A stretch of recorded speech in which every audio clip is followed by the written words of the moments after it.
માસી આજે કશું ક્રન્ચી ખાવું છે. ચાલ તારી ક્રિસ્પી ક્રન્ચી મસ્ત વસ્તુ બનાવ. એના માટે એવું? એના માટે શું શું જોઈશે? એના માટે જો બતાવો. પહેલાં તો બટાકા જોઈશે હા. બાફેલા, પછી બ્રેડ જોઈશે, હમ. પછી માયોનીઝ જોઈશે. કયું માયોનીઝ છે? ક્રીમીવાળું. ક્રીમી. થોડી ખાંડ જોઈશે, હમ. ઓરેગાનો જોઈશે, હમ. ચીલી ફ્લેક્સ જોઈશે, થોડુંક ટેસ્ટ મુજબ મીઠું જોઈશે, ચણાનો લોટ જોઈશે, ચોખાનો લોટ જોઈશે અને ચીઝની સ્લાઇસ જોઈશે. ઓકે. ખાંડ આ બોઇલ પટેટો છે બટાકા, એની અંદર 2 ચમચી ખાંડ નાખીશું અને એને બટાકાને બરાબર મેશ કરીશું. જો બટાકા બરાબર મેશ થઈ ગયા છે, હવે એની અંદર આપણે સ્વાદ મુજબ મીઠું નાખીશું.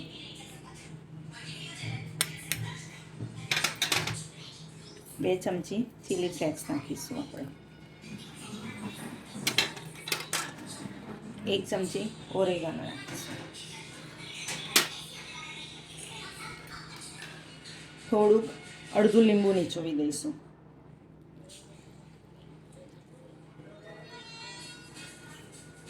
બધો મસાલો મિક્સ કરી દીધો છે. હવે આને બરાબર વ્યવસ્થિત સરખો મિક્સ કરી દઈશું. હવે આ ચણાનો લોટ અને ચોખાનો લોટ, 2 ચમચી ચોખાનો લોટ લઈશું. એની ગ્રેવી બનાવીશું.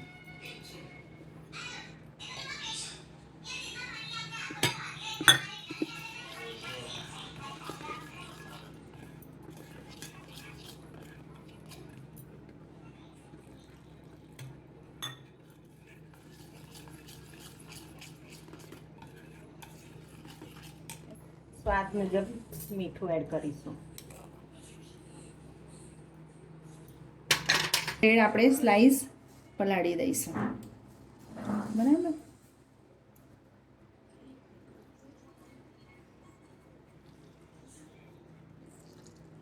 એમાંથી પાણી બધું નીચી દઈશું. હવે આ સ્લાઈસની અંદર એક ચીઝની સ્લાઈસ મૂકીશું. એમાંથી બટાકાનો માવો કર્યો હતો ને, તે માવો મૂકીશું. થોડો માયોનીઝ નાખીશું.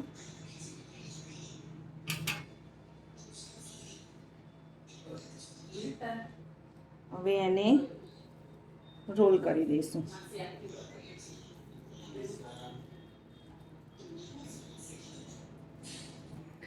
ચલો, તેલ ગરમ થઈ ગયું છે. હવે એમાં ડીપ કરી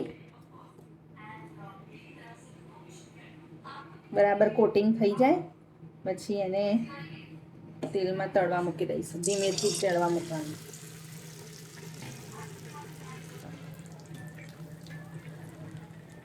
નાખ્યા પછી આપણે થોડું થોડું તેલ આમ ઉપરથી કોટિંગ કરવાનું, એટલે ઉપરનું પણ તળાતું જાય અને ફેરવવામાં ઉતાવળ કરવાની નહીં.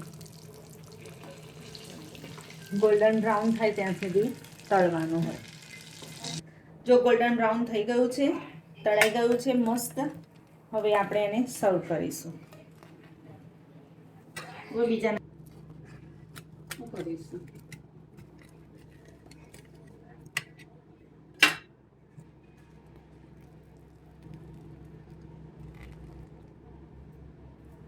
એની ઉપર આપણે ચાટ મસાલો નાખીશું.